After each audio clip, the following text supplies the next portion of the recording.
24 दिसंबर 2024। मीठे बच्चे, अपार खुशी व नशे में रहने के लिए देह अभिमान की बीमारी छोड़ प्रीत बुद्धि बनो, अपनी चलन सुधारो। प्रश्न: किन बच्चों को ज्ञान का उल्टा नशा नहीं चढ़ सकता है? उत्तर: जो बाप को यथार्थ जानकर याद करते हैं, दिल से बाप की महिमा करते हैं, जिनका पढ़ाई पर पूरा ध्यान है, उन्हें ज्ञान का उल्टा नशा नहीं चढ़ सकता। जो बाप को साधारण समझते हैं, वे बाप को याद कर नहीं सकते। याद करें तो अपना समाचार भी बाप को अवश्य दे।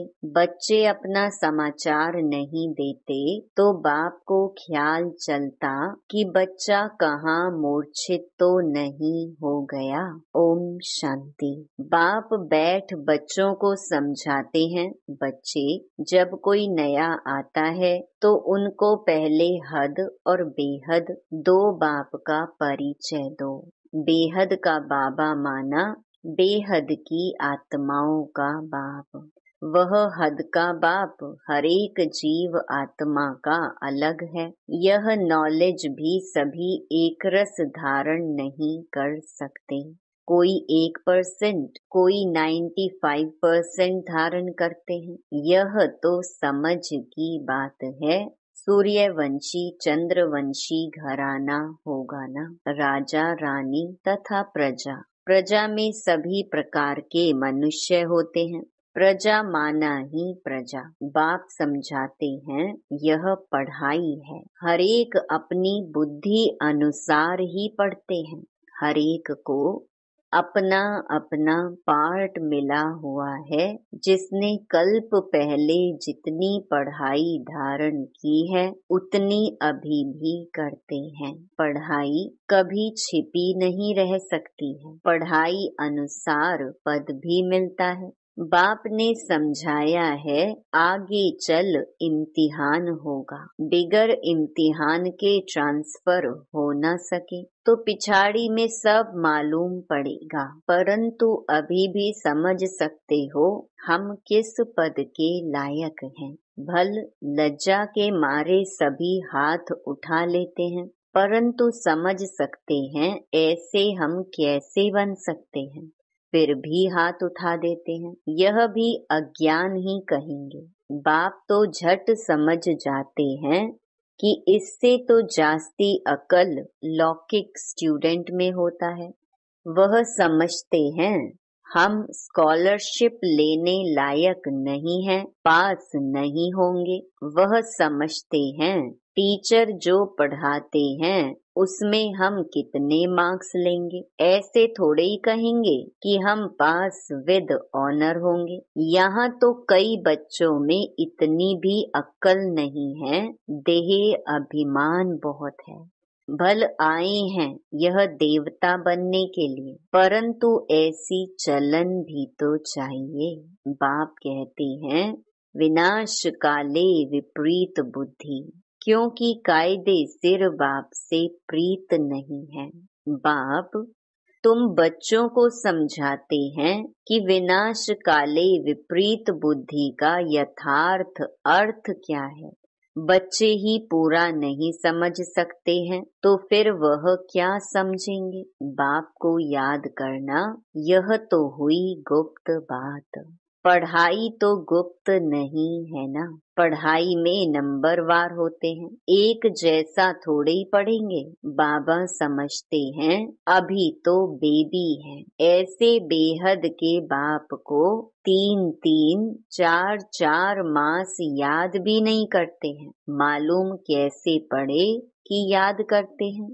बाप को पत्र तक नहीं लिखते कि बाबा मैं कैसे कैसे चल रहा हूँ, क्या क्या सर्विस करता हूँ। बाप को बच्चों की कितनी फिक्र रहती है कि कहाँ बच्चा मूर्छित तो नहीं हो गया है। कहाँ बच्चा मर तो नहीं गया। कोई तो बाबा को कितना अच्छा अच्छा सर्विस समाचार लिखते हैं। बाप भी समझते बच्चा जीता है। सर्विस करने वाले बच्चे कभी छिप नहीं सकते। बाप तो हर बच्चे का दिल लेते हैं कि कौन सा बच्चा कैसा है।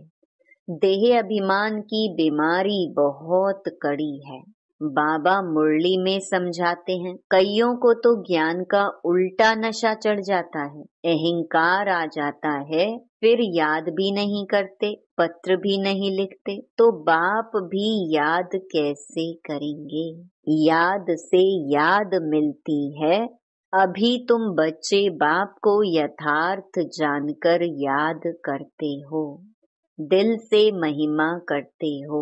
कई बच्चे बाप को साधारण समझते हैं, इसलिए याद नहीं करते। बाबा कोई भव का आदि थोड़ी दिखाएगा। भगवान उवाच, मैं तुम्हें विश्व की राजाई देने के लिए राजयोग सिखलाता हूँ। तुम ऐसे थोड़े ही समझते हो कि हम विश्व की बादशाही लेने के लिए बेहद के बाप से पढ़ते हैं। यह नशा हो तो अपार खुशी का पारा सदा चढ़ा रहे। गीता पढ़ने वाले भल कहते हैं, श्री कृष्ण भगवानो वाच, मैं राजयोग सिखलाता हूँ। बस उन्हें राजाई पाने की खुशी थोड़ी ही रहेगी। गीता पढ़कर पूरी की और गए अपने अपने धंधे धोरी में। तुमको तो अभी बुद्धि में है कि हमको बेहद का बाप पढ़ाते हैं। उन्हें ऐसा बुद्धि में नहीं आएगा। तो पहले पहले कोई भी आए तो उनको दो बाप का परिचय देना है। बोलो भारत स्वर्ग था, अभी नर्क है। यह कलयुग है, इसे स्वर्ग थोड़े ही कहेंगे। ऐसे तो नहीं कहेंगे कि सतयुग में भी है, कलयुग में भी है। किसको दुख मिला तो कहेंगे नर्क में है, किसको सुख है तो कहेंगे स्वर्ग में है। ऐसे बहुत कहते हैं दुखी मनुष्य नर्क में है। हम तो बहुत सुख में बैठे हैं, महल माड़ियां मोटरे आदि हैं। समझते हैं हम तो स्वर्ग में हैं। गोल्डन एज आयरन एज एक ही बात है। तो पहले पहले दो बाप की बात बुद्धि में बिठानी है। बाप ही खुद अपनी पहचान देते हैं। वह सर्वव्यापी कैसे हो सकता है? क्या लौकिक बाप को सर्वव्यापी कहेंगे? अभी तुम चित्र में दिखाते हो आत्मा और परमात्मा का रूप तो एक ही है, उसमें फर्क नहीं। आत्मा और परमात्मा कोई छोटा बड़ा नहीं, सभी आत्माएं हैं। वह भी आत्मा है, वह सदा परम धाम में रहते हैं, इसलिए उन्हें परम आत्मा कहा जाता है। सिर्फ तुम आत्माएं जैसे आती हो वैसे मैं नहीं आता। मैं अंत में इस तन में आकर प्रवेश करता हूँ। यह बातें कोई बाहर का समझ न सके। बात बड़ी सहज है। फर्क सिर्फ इतना है, जो बाप के बदले वैकुंठवासी श्री कृष्ण का नाम डाल दिया है। क्या श्री कृष्ण ने वैकुंठ से नरक में आकर राजयोग सिखाया? श्री कृष्ण कैसे कह सकता है देह सहित देह के सब धर्मों को छोड़ माँ में कम याद करो? देहधारी की याद से पाप कैसे कटेंगे? श्री कृष्ण तो एक छोटा बच्चा, और कहाँ मैं साधारण मनुष्य के वृद्ध तन में आता हूँ।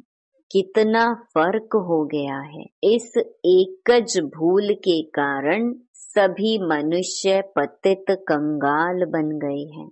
न मैं सर्वव्यापी हूँ, न श्री कृष्ण सर्वव्यापी है। हर शरीर में आत्मा सर्वव्यापी है। मुझे तो अपना शरीर भी नहीं है। हर आत्मा को अपना अपना शरीर है। नाम हर एक शरीर पर अलग अलग पड़ता है।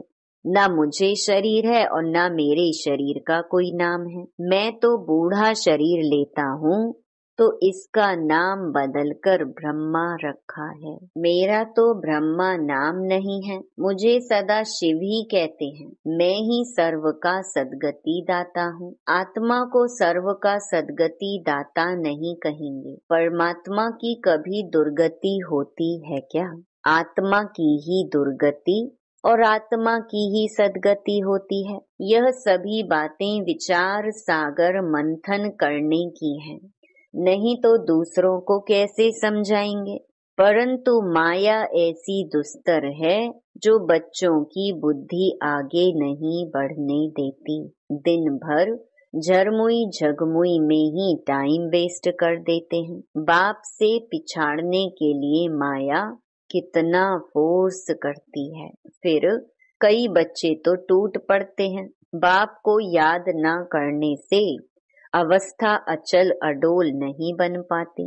बाप घड़ी घड़ी खड़ा करते, माया गिरा देती। बाप कहते कभी हार नहीं खानी है। कल्प कल्प ऐसा होता है, कोई नई बात नहीं। माया जीत अंत में बन ही जाएंगे।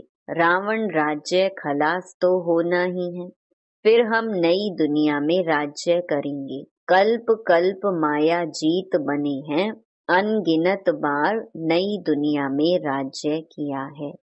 बाप कहते हैं बुद्धि को सदा बिजी रखो तो सदा सेफ रहेंगे। इसको ही स्वदर्शन चक्रधारी कहा जाता है। बाकी इसमें हिंसा आदि की बात नहीं है। ब्राह्मण ही स्वदर्शन चक्रधारी होते हैं।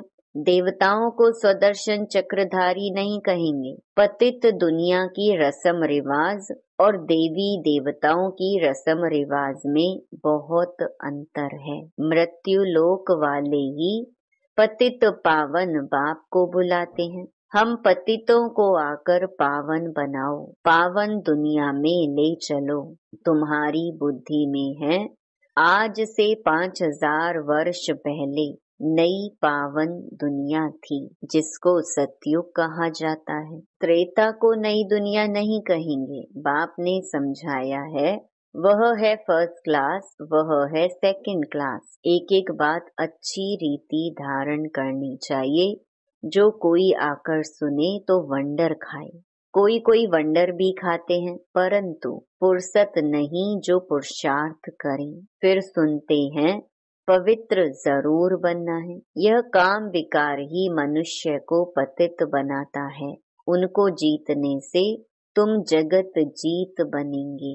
परंतु काम विकार उन्हों की जैसे पूंजी है, इसीलिए वह अक्षर नहीं बोलते हैं। सिर्फ कहते हैं मन को वश में करो, लेकिन मन अमन तब हो जब शरीर में नहीं हो। बाकी मन अमन तो कभी होता ही नहीं।